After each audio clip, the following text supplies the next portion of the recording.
E aí, Darwin, boa noite, meu irmão. Espero que você esteja bem. Quanto tempo. Boa noite, galera. Vamos chegando. Vou subir o som aqui, ó, pra você.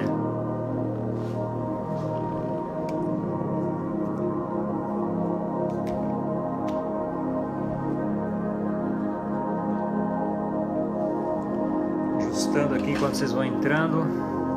Boa noite. Começando aqui nossa live. Presença ilustre da pastora Nildes, conhecida como Mãe da Cracolândia. Com certeza vai ser uma noite muito boa para você que vai ficar aí ao vivo com a gente. Para quem vai assistir depois também, eu tenho certeza que vai ser muito edificante. Vocês vão ter a oportunidade de conhecer uma mulher extraordinária que marcou a história de milhares de pessoas na região da Cracolândia. Eu estou só enrolando aqui um pouquinho vocês para que a gente tenha tempo de esperar ela entrar aí. E é isso aí. E daqui a pouco a gente começa. Se você puder já avisar ela, ligar para ela, não apareceu aqui. Isso aí, tô aqui falando com a minha outra metade, para quem não conhece, embora todo mundo que tá aqui, deixa eu ver se tem alguém que não conhece ela. Todo mundo que tá aqui conhece ela. Rebeca tá me ajudando, ligando lá para a pastora Nildes, para garantir que ela entre aqui com a gente. E é isso aí. Como é que vocês estão? Tá tendo chuva de corações aqui. Provavelmente deve ser a Evelyn, se eu conheço bem. A minha filha, na fé. Ariana, boa noite, mana. Profeta de Jesus. Boa noite pra você. Semana intensa, galera. Semana intensa aqui.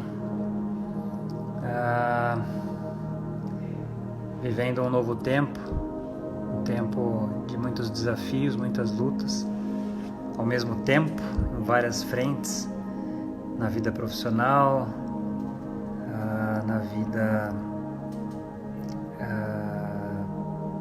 espiritual, na comunidade. E assim, é como se, para mim tem sido dias como se fosse no meio de uma guerra, sabe? Onde você tem que combater as pessoas que estão vindo pela frente, as pessoas que estão vindo por trás, as flechas que vêm do alto, aquelas catapultas incendiárias. Estou me sentindo meio que assim, sabe? Mas ao mesmo tempo que no meio de uma guerra muito intensa, por conta de tudo isso que a gente está vivendo, né? O coronavírus, a crise econômica, o isolamento, a saudade das pessoas, as incertezas do futuro, o que eu tenho sentido muito claro, assim, foi a palavra que Deus me deu. Boa noite, Eliezer, seja bem-vindo aí, mano. A palavra que Deus me deu é sobre o pão nosso de cada dia nos dai hoje, né? É a certeza de que a gente está nessa guerra, mas aqui há um general que nunca perdeu nenhuma guerra, né? Um general que é invicto, um senhor que é absoluto, né? Não experimentou derrota.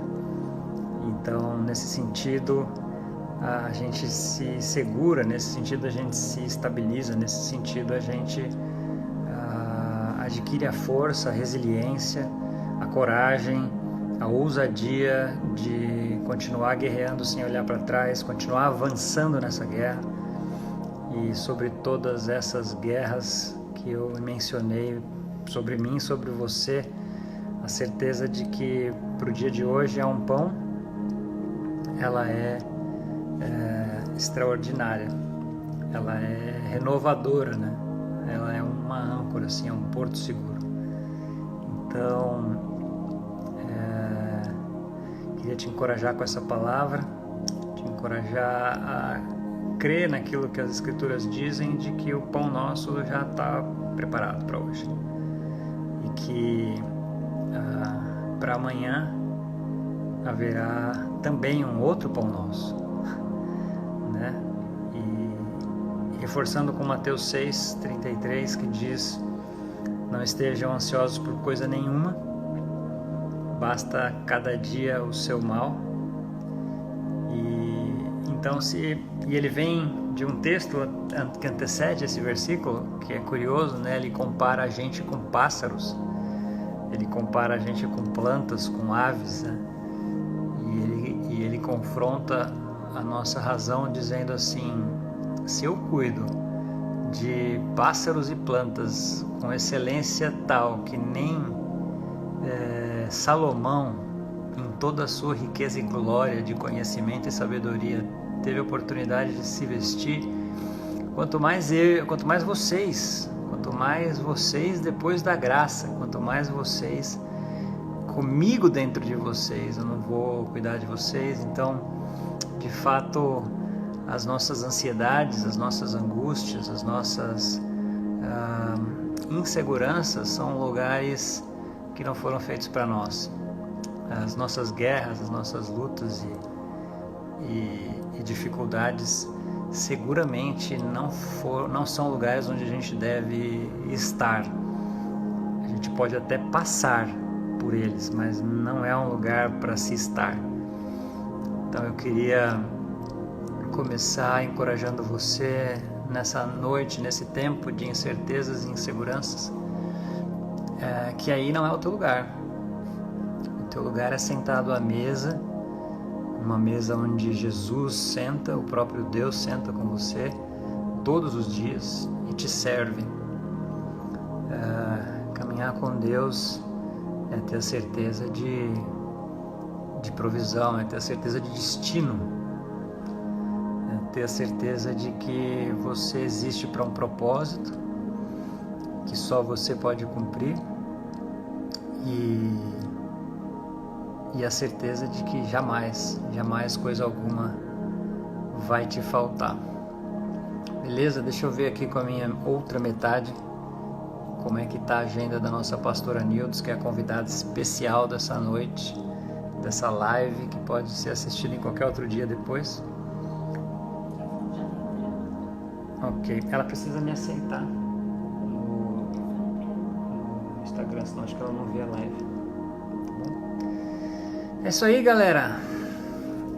Então, daqui a pouco, daqui a alguns minutinhos, a pastora Nildes, a famosa pastora conhecida como a mãe da Cracolândia, vai entrar aqui. Eu quero apresentar a história dela para vocês. Uma mulher que largou tudo para dar tudo para pessoas que ninguém dá nada.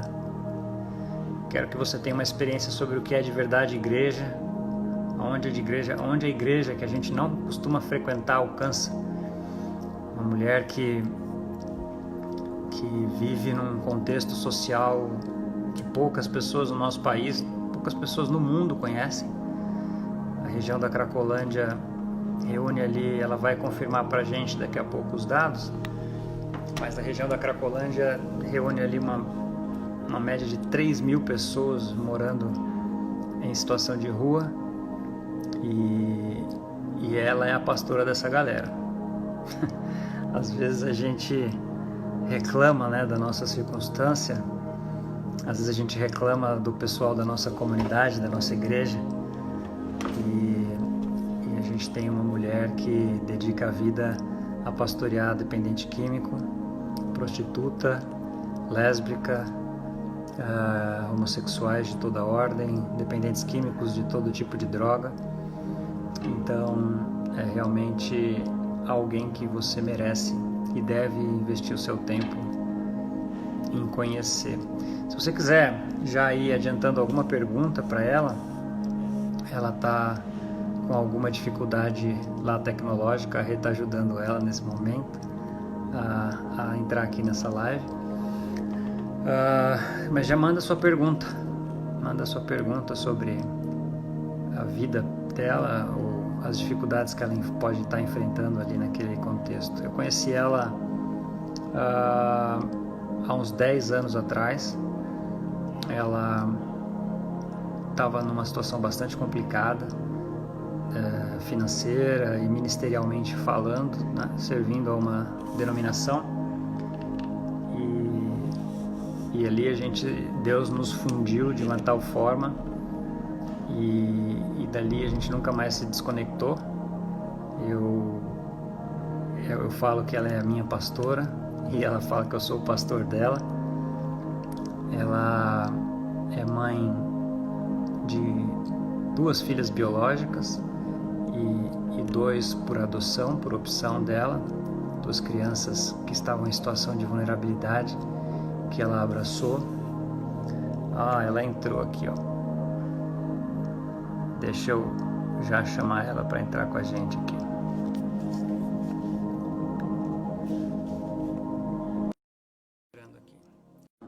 Com vocês, a pastora Nildes entrando.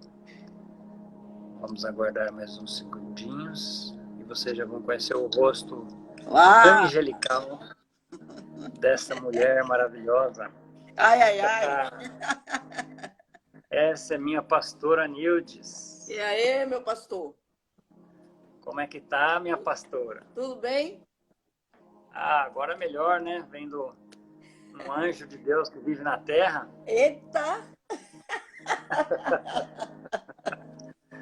Agora vai. Agora vai. Eu estava aqui enrolando o pessoal, contando algumas coisas para eles a seu respeito. Nossa, que privilégio, né? Você é inspiradora. Para. Mãe de milhares de pessoas. Legal. Deixa eu te apresentar. Você está bem? Tô bem. Paz aí em casa? Saúde? Como é que tá minha avó? Dormindo. Legal, legal. Bom, deixa eu apresentar para quem não conhece, aí definitivamente agora a nossa pastora Nildes. Essa mulher é esposa de um homem que completa ela, é o equilíbrio dela. É a mansidão em pessoa, pastor Jair. É verdade. Um homem de Deus, um homem fantástico. E essa mulher que vocês estão vendo, ela, em algum momento da vida dela, vou deixar ela contar para vocês, ela é pastora de uma multidão na Cracolândia. Tá me ouvindo, pastor? Estou ouvindo. Ela é formanda em assistência social, é especialista em trabalhos missionários em missões urbanas, é presidente de uma ONG na Cracolândia, é coordenadora do programa do governo do estado de São Paulo, o Recomeço do estado de São Paulo, criado pelo anterior governador. Ela coordena a equipe que fica ali nas ruas, uma mulher que doa o seu tempo, seu talento, seus tesouros pessoais para servir pessoas, como eu disse no começo. Ela dá tudo, ela e a família dela dá tudo para pessoas que ninguém dá nada. Ela tá ali com um probleminha no áudio.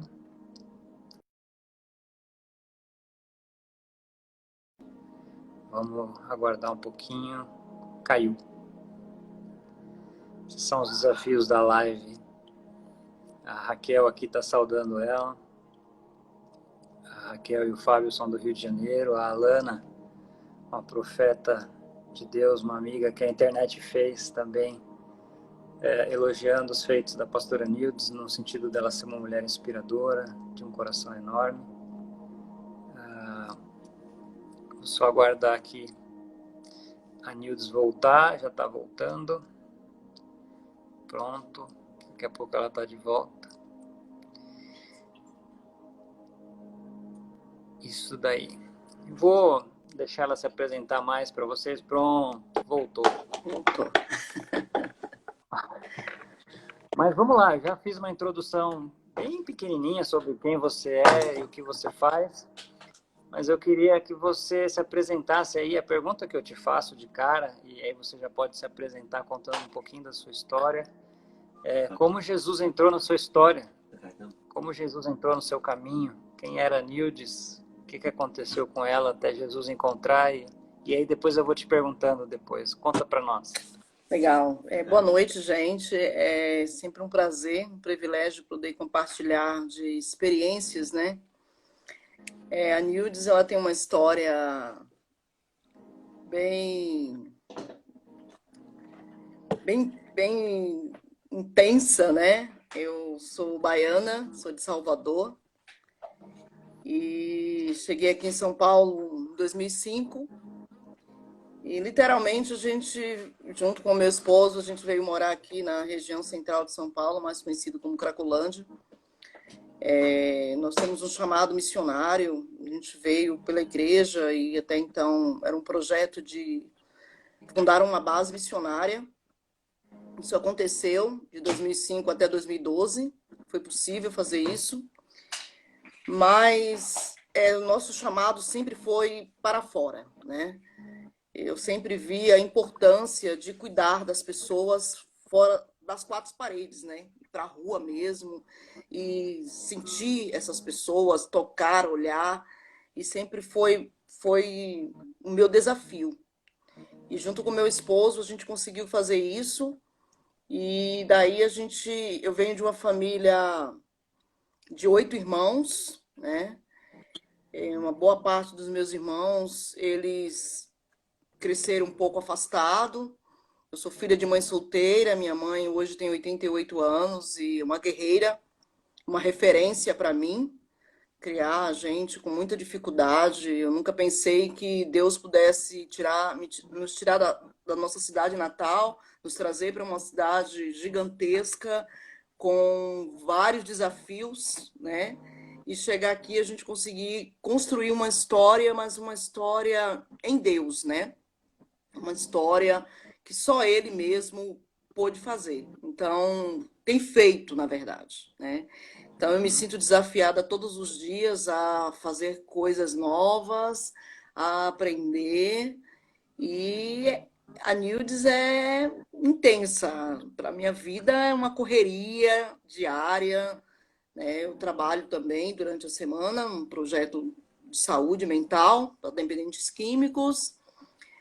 Além do trabalho, tem a ONG que nós cuidamos de pessoas em situação de rua e também crianças e adolescentes que moram no território, né? São crianças que estão vivendo ali na extrema vulnerabilidade. E sou mãe, sou esposa, sou filha e sou mãe também da minha mãe, né?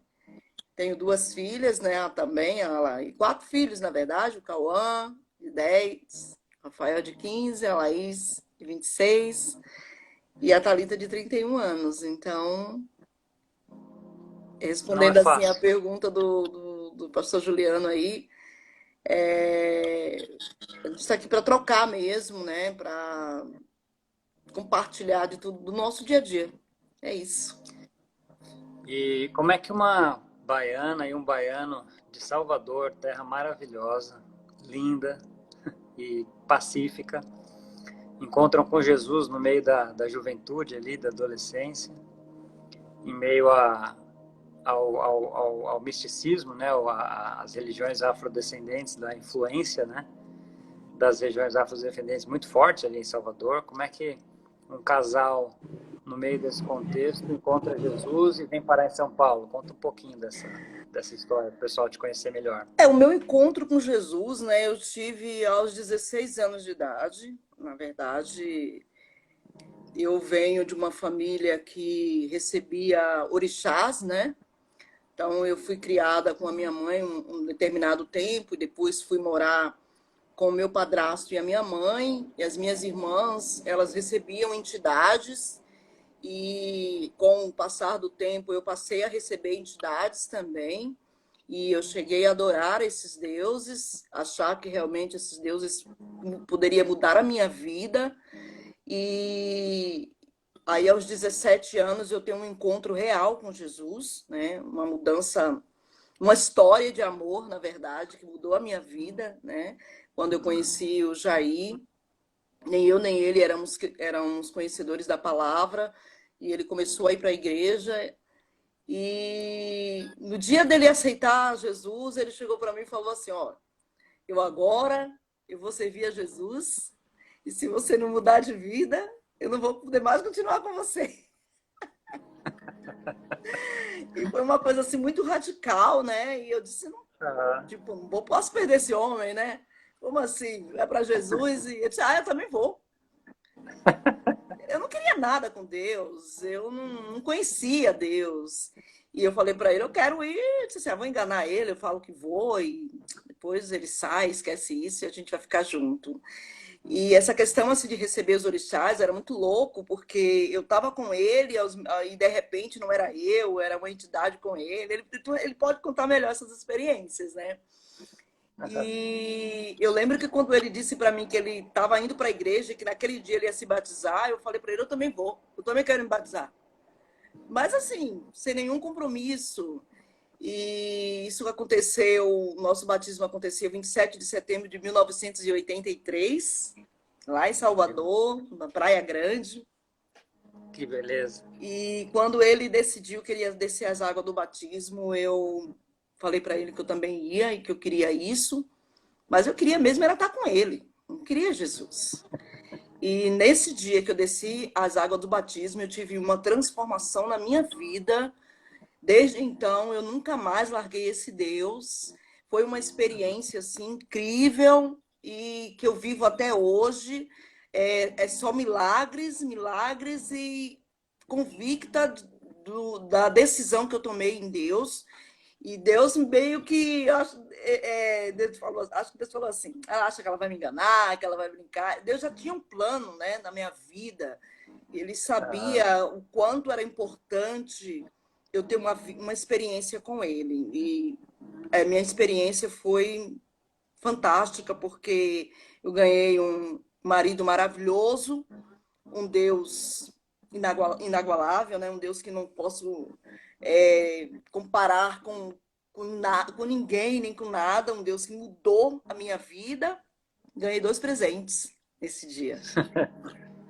Muito bom. E daí vocês se tornaram pastores muito rápido? Como é que foi isso? Não, eu sempre, junto com o Jair, né? Quando nós começamos a namorar, nós namoramos, casamos, né? Depois de 2 anos veio a Thalita. E esse encontro com Deus, né, aconteceu e logo depois nós começamos a fazer alguns cursos, né? Naquele tempo se fazia muito à distância, mas eu sempre fui uma pessoa muito comprometida, né, com a obra do Senhor. Eu sempre tive uma preocupação, eu sempre em querer fazer alguma coisa pelo próximo. E a gente começou a fazer muita coisa no momento dos jovens, sabe? Fazer Aham. encontros, passeios. E isso levou muito tempo. Eu nunca pensei que. Nunca quis ser pastora, né? Nunca achei que fosse ser. Acho que esse título é uma responsabilidade, mas não é isso não é o mais impactante, né? Ser Uhum. pastora, mas dar esse testemunho e fazer aquilo que realmente Jesus nos ensina. Então, demorou muito.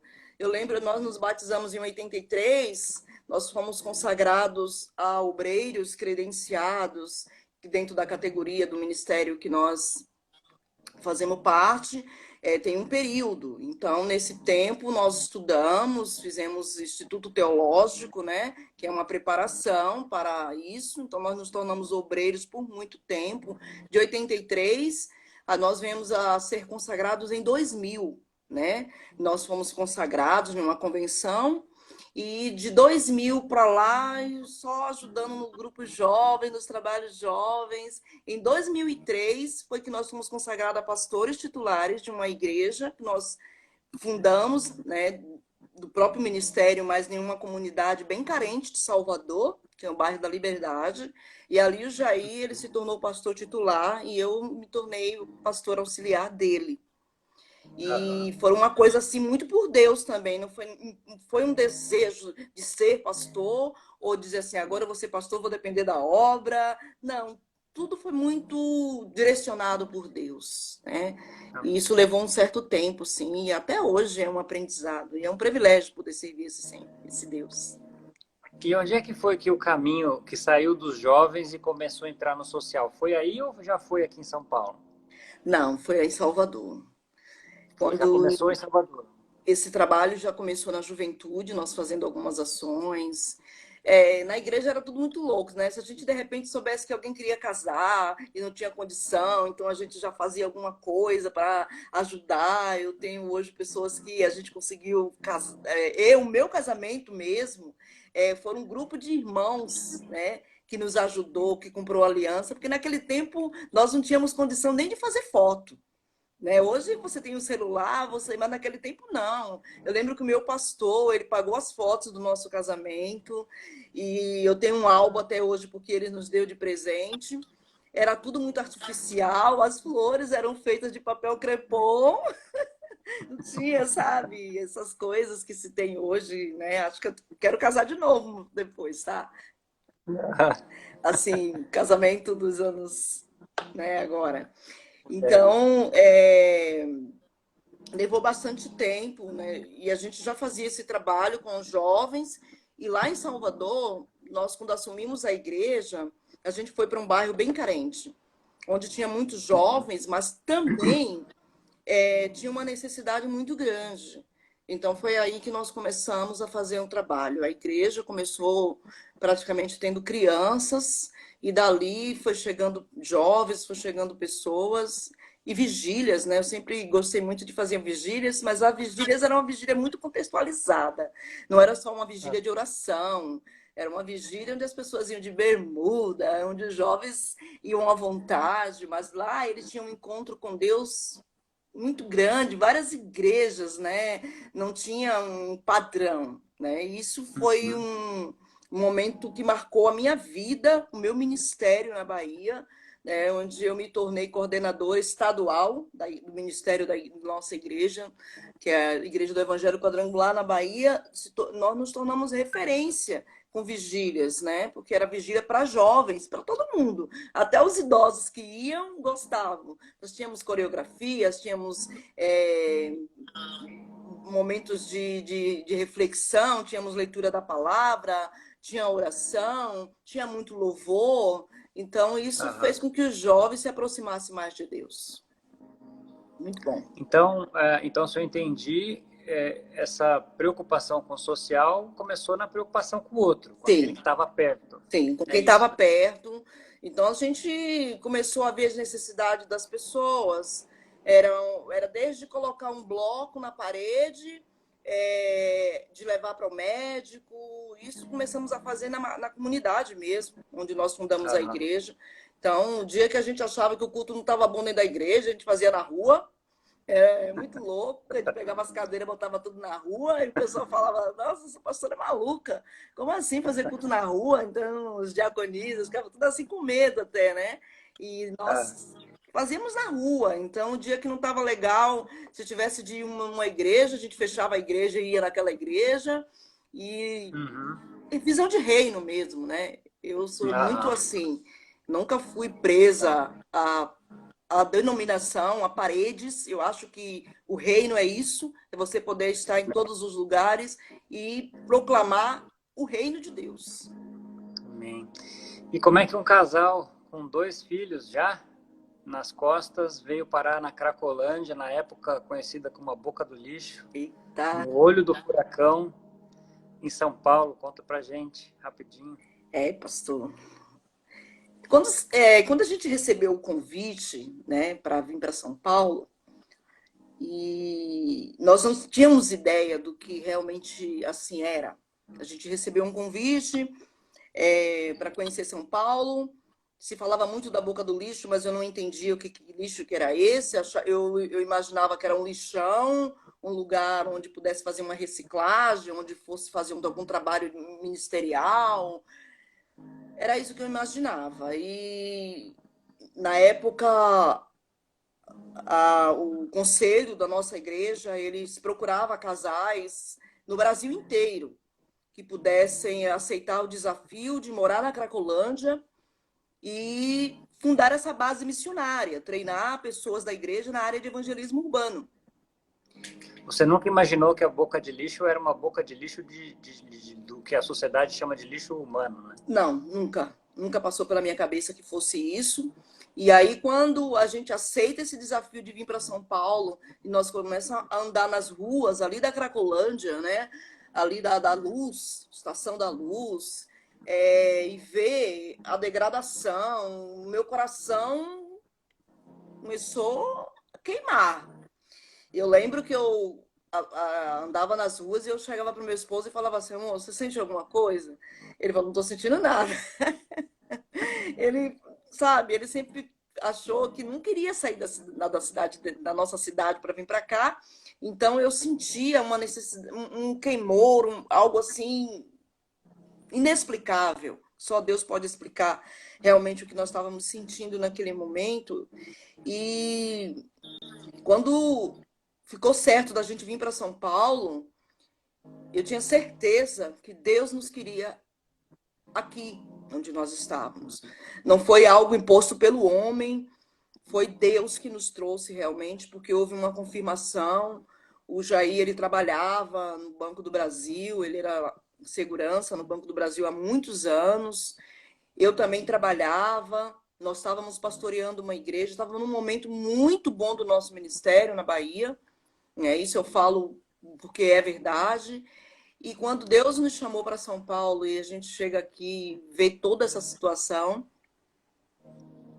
foi só aceitar aquilo que Deus já tinha para nós, que era o nosso chamado e a certeza de que a nossa prioridade estava em fazer a vontade de Deus, né? Que era cuidar das vidas, né?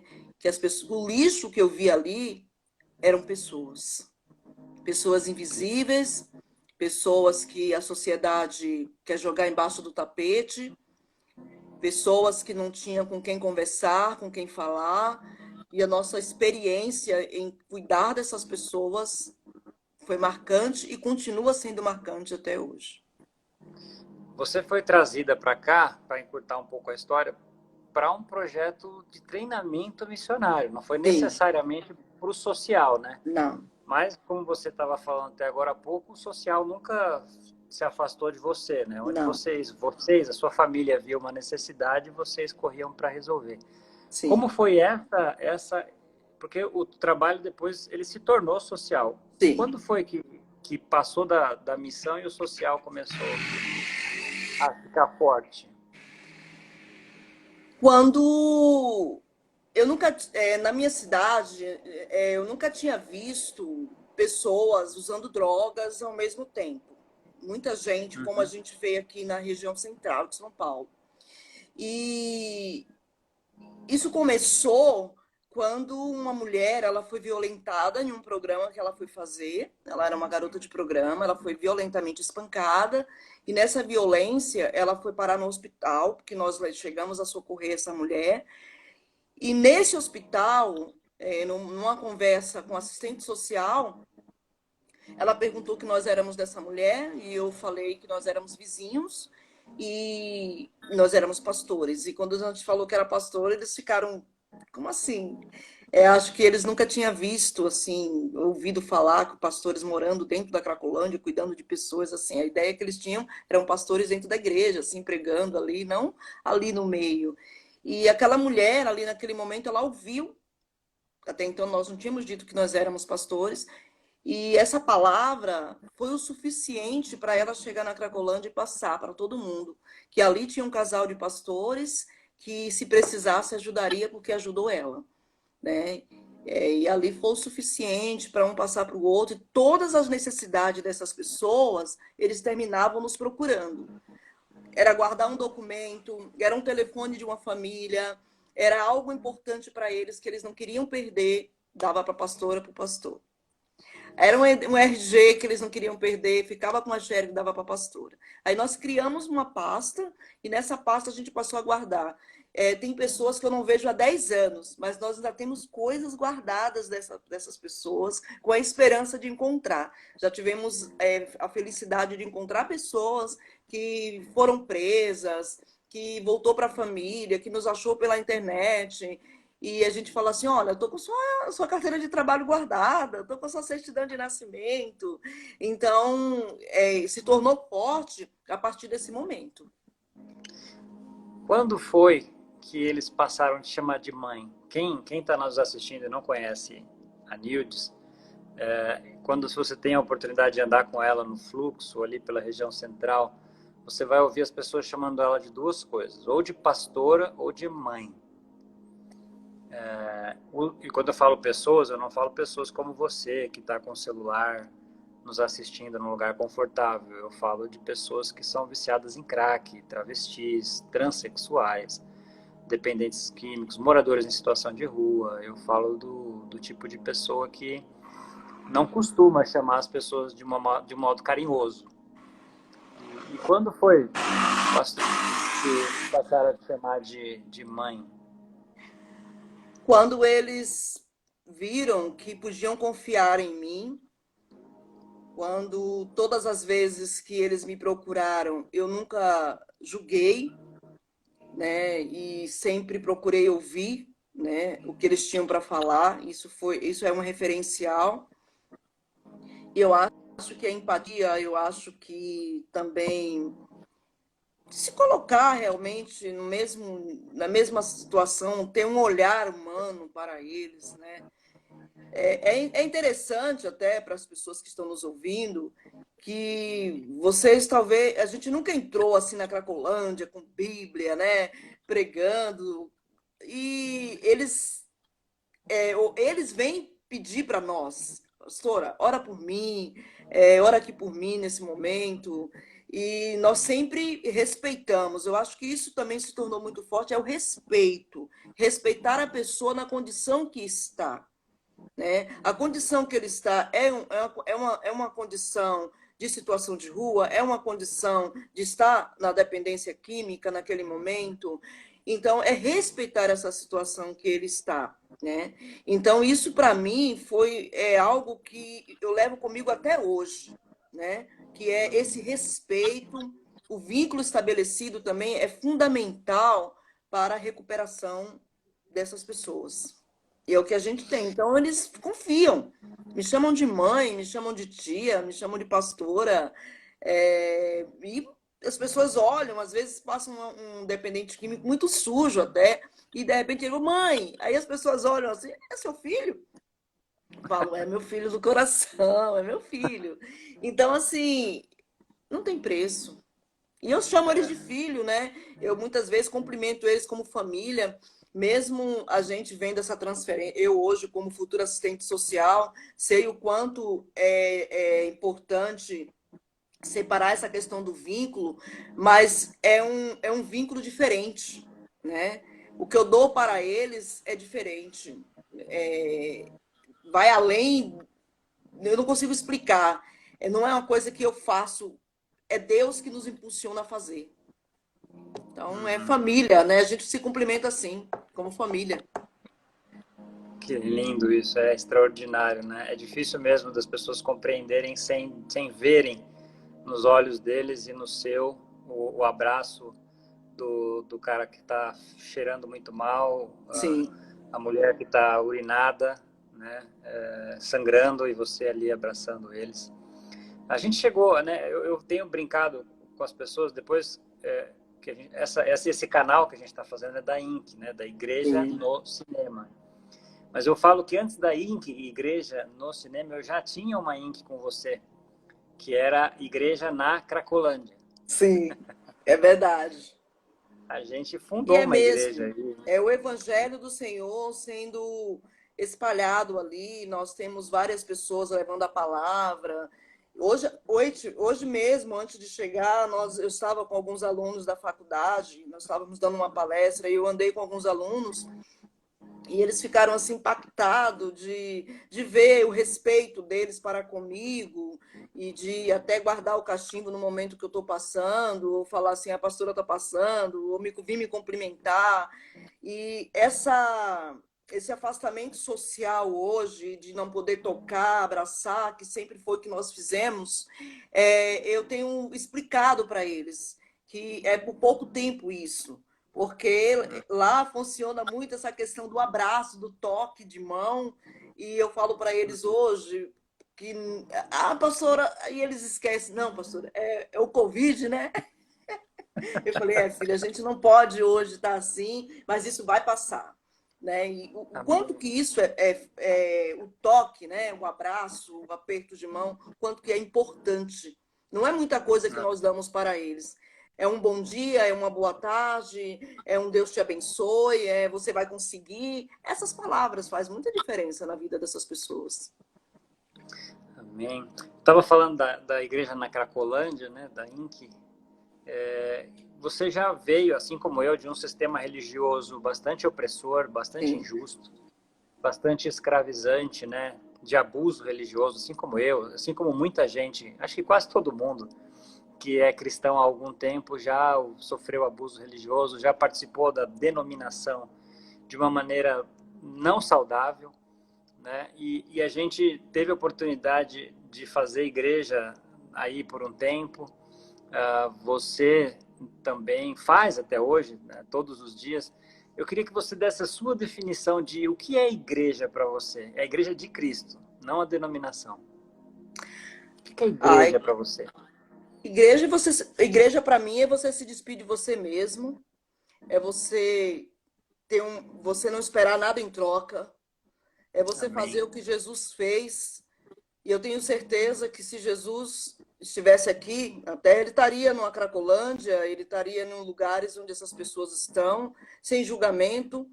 A gente tem várias referências bíblicas, né, da ação de Jesus com os discípulos, né? Nós temos a referência do cego, né, onde ele recebe a cura, né, onde os discípulos duvidam disso, né?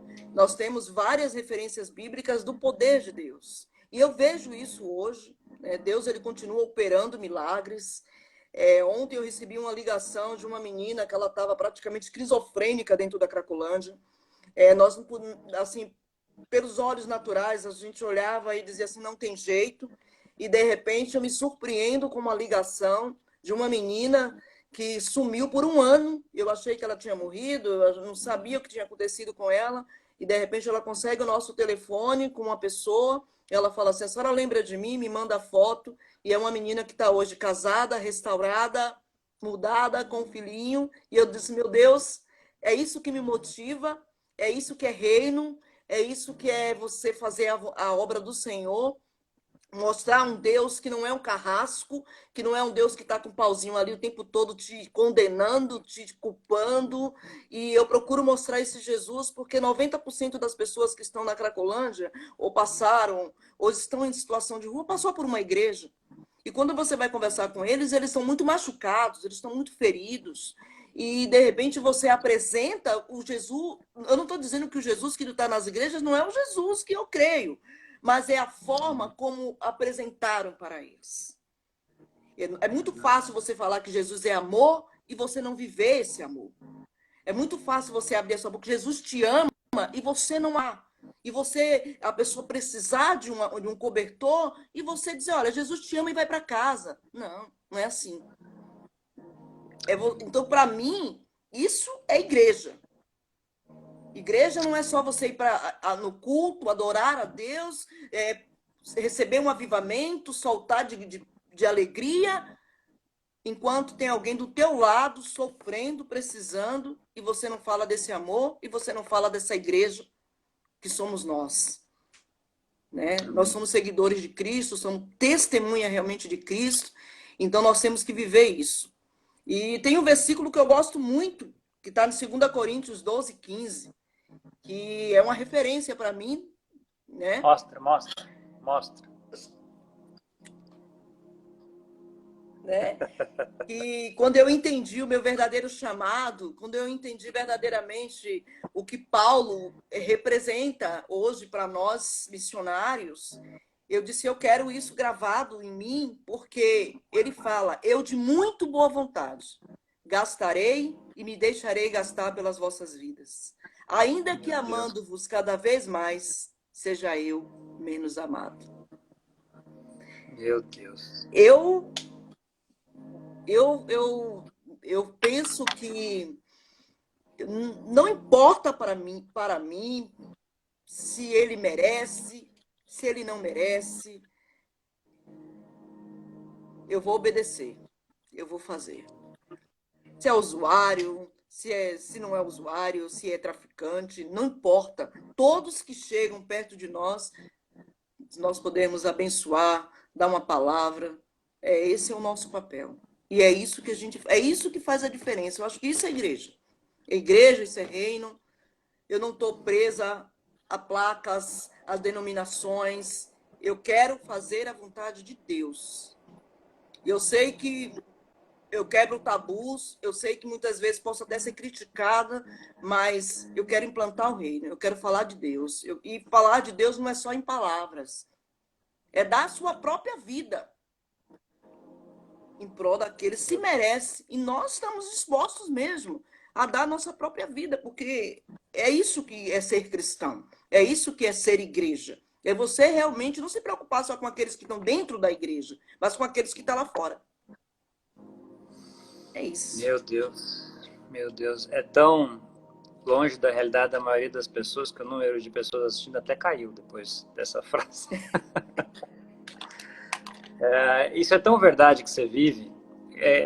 Eu queria ajudar as pessoas a tentarem entender que o que você está falando não é só um discurso religioso, né? Sim. Não é só uma lição de moral. Porque Não. quem não te conhece não sabe onde você entra. Meu Quem Deus. não te conhece não sabe o que você já fez para salvar uma vida, né? Conta aí uns 2 casos de lugares que nenhum pastor entra, que você tenha entrado para salvar um traficante ou alguém que estivesse à beira da morte. Conta 1 ou 2 casos de alguma vez que você talvez tenha ficado na frente de uma arma para salvar a vida de alguém, só para o pessoal pegar assim com a mão, sabe? Só para o pessoal entender É, quem é que está falando o que é igreja, só para as pessoas poderem tatear quem é a pessoa que está dizendo que ser igreja é dar a vida por alguém, é se deixar gastar e não é fazer para quem merece, é fazer para quem é humano, para quem é vivo. Conta aí uns 2 eu casos. vou fazer um breve resumo de uma história que marcou muito a minha vida. Nós estávamos aqui na nossa casa e a gente recebeu uma ligação de uma filha nossa do coração, que é a Desirê Mendes. Depois vocês podem curtir a página dela também, que é uma pessoa que viveu 20 anos dentro da Cracolândia. E Deus resgatou, tirou de lá e hoje ela é bênção. Ela ligou pra gente e falou assim, mãe, eu preciso da sua ajuda. Nós precisamos tirar uma pessoa que já está há 2 dias em Guarulhos, né? Inclusive em Guarulhos, né? Em um hotel. Ele está se drogando, ele recebeu uma grana e ele entrou nesse quarto e está lá já há 2 dias. Ele me pediu ajuda e eu não queria ir sozinho. E eu falei, tá. E a gente não tinha carro, nós fomos com a Kombi. Entramos nesse hotel. Quando chegou lá, nós tiramos esse rapaz. Ele estava com o carro dele lá dentro do hotel. Ele foi dirigindo junto com a Desirê e nós fomos atrás. E quando a gente chegou já perto da casa dele, veio 3 motos, né? 2 em cada moto, armados, nos cercaram em um lugar e ali eu achei que nós íamos morrer. E eu comecei a dizer, puxa vida, Deus, o Senhor me... eu estou dentro da Cracolândia, e o Senhor não aconteceu nada comigo, eu vou morrer aqui, Senhor. E Deus, de repente, eu comecei a clamar. A Desirê que saiu do carro, o cara com a arma na cabeça dele, na arma na cabeça da Desirê, na cabeça do cara. Eu falo nomes porque foi real. Foi uma cena assim que. E de repente Deus, a gente começou a clamar, começou a orar, ele olhou assim e eles foram embora. e nos deixaram vivos. E esse menino teve um encontro real com Deus. O nome dele é Alexandre. Ele viveu muitos anos dentro da Cracolândia. E isso foi uma das aventuras que a gente teve, né? De tirar essa pessoa que já estava 2 dias dentro desse hotel lá na Dutra, lá em Guarulhos. E uma outra experiência que eu vou contar, não com muito detalhes, mas eu cheguei realmente eu sou assim, irmãos, eu não consigo explicar para vocês.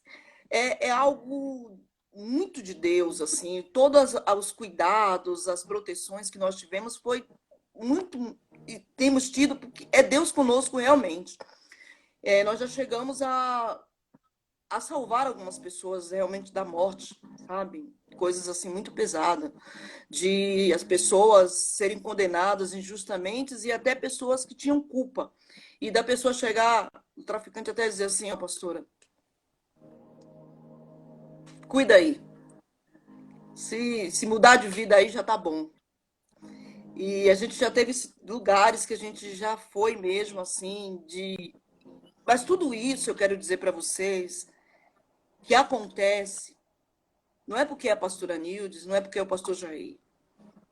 É porque tem um propósito de Deus nas nossas vidas, de ir nesses lugares e salvar vidas, né?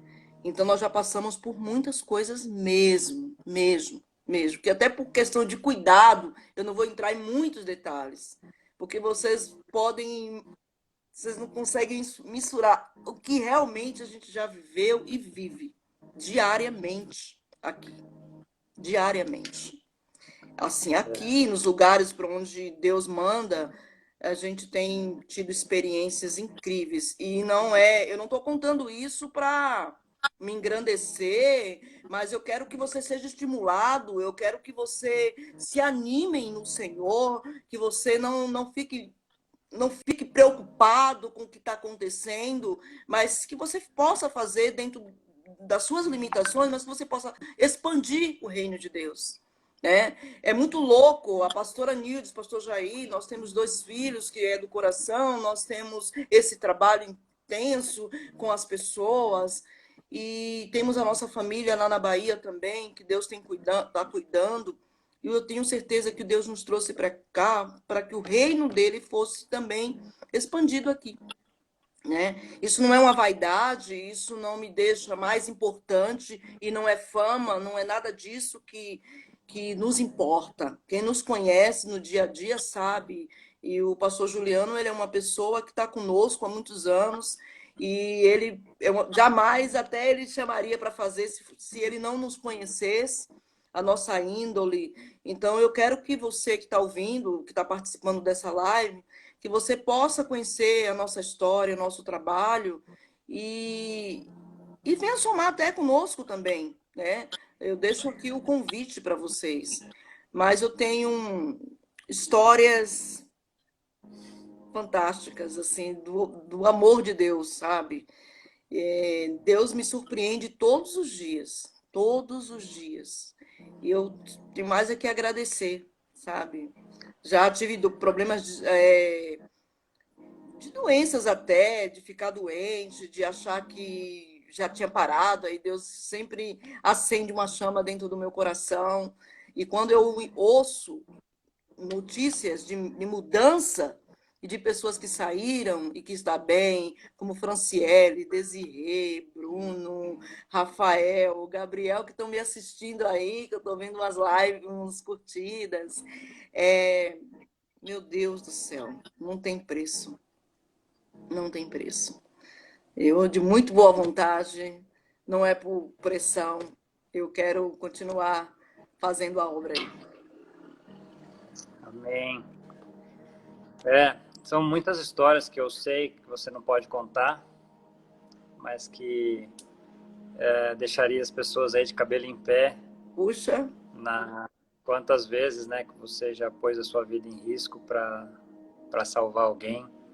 E assim, para a gente caminhar para o fim, a gente deve ter pouco mais de alguns minutos, mas se cair, daí a gente volta só para encerrar. Eu sei que você está cansada, que você trabalhou bastante, que você quer dormir e tomar banho, mas só para fazer uma última ou penúltima pergunta, talvez. O que faz você levantar todos os dias da cama para dar atenção para quem a sociedade finge não existir, assim? Você passou por muita dificuldade, né? É difícil falar em uma hora tudo que você e sua família já sofreu, em todas as esferas, na saúde, na financeira, na familiar. E o que te faz acordar todo dia para dar atenção para quem a sociedade finge que não existe? É o amor de Deus. Quando eu vejo o alto preço que Jesus pagou ali na cruz, quando eu vejo que eu acredito. Hoje eu vi um testemunho do Paulo Leal, que é uma pessoa que viveu na Cracolândia, que posso falar porque ele sabe, ele é meu filhão do coração. Ele era terrível, né? E eu lembro que uma vez a minha filha foi assaltada aqui na Barão de Limeira e quando eu cheguei na Cracolândia e falei que minha filha tinha sido assaltada, ele me pegou um facão tão grande, ele falou, vamos lá, mãezona, a gente vai achar. Eu disse, calma, parecia Pedro, né? Disse, calma, calma, não precisa. E eu vi um testemunho dele que ele fala num vídeo que ele não acreditava mais, mas eu acreditava. Ele não acreditava que ele podia mudar de vida. Ele viveu 10 anos dentro da Cracolândia. Ele perdeu esposa, perdeu tudo. Hoje ele também está super bem, voltou para a esposa, filhos. E ele falou assim: a pastora Nildes, eu não acreditava na minha recuperação, mas ela acreditava. Então eu acredito. E assim, uma das coisas que eu aprendi, na verdade, pastor, é que não tem recompensa, né? Não tem merecimento, se merece, se não merece, né? Ele não precisa ser bonzinho para eu fazer alguma coisa. As pessoas que estão próximo de nós, muitas vezes são pessoas que cometem coisas terríveis. Muitas vezes, quando eles me pedem uma roupa para usar, mesmo eu conhecendo, porque eu conheço muitos, eu sei que muitas vezes ele não vai fazer uma coisa boa, mas eu nunca me preocupei com isso. Eu sempre me preocupei em fazer a minha parte. E muitas vezes nós deixamos de fazer a nossa parte, aquilo que Deus realmente nos pede para fazer, porque ficamos preocupados com o que vão falar ou pensar de mim. Imagina, eu entrando dentro de um prostíbulo para tirar uma pessoa, eu entrando dentro de um quarto de motel para tirar uma pessoa de lá de dentro. Então, se você se colocar nesse lugar, com meu marido ou sem o meu marido, tem isso, né? Então, eu não, isso aí é muito sério, porque imagina você, o Jair, por exemplo, quantas vezes ele pegou várias meninas de programa, colocou dentro da perua para levar para nossa casa da tarde. Parar na porta da nossa casa para as meninas sofá da nossa sala, tomar café na nossa xícara, e elas entrar e ficar assim, olhando se podia ou não podia, e o Jair sair e deixar elas à vontade. Hoje eu tenho mulheres que se prostituíam por muitos anos ali, que não estão mais se prostituindo. E que foi o meu testemunho, o testemunho do Jair. Né? Elas chegavam, até com a sainha curtinha, elas ficavam puxando, para ficar calma, relaxa. Não tem pano mais, o pastor não está aí, relaxa.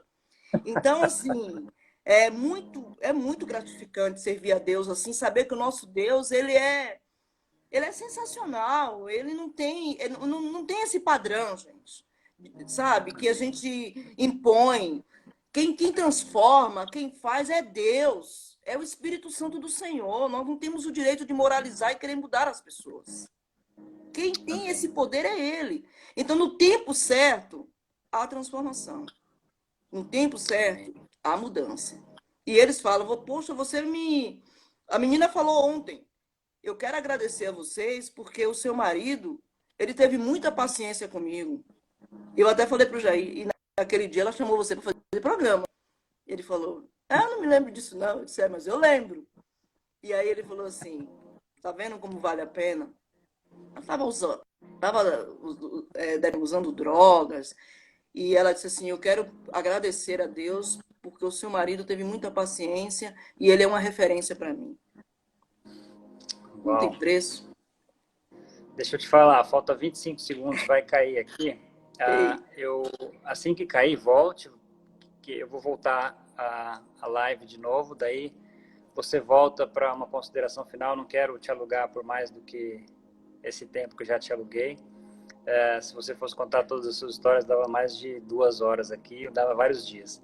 Vai cair e já volta, tá, pessoal? Volte.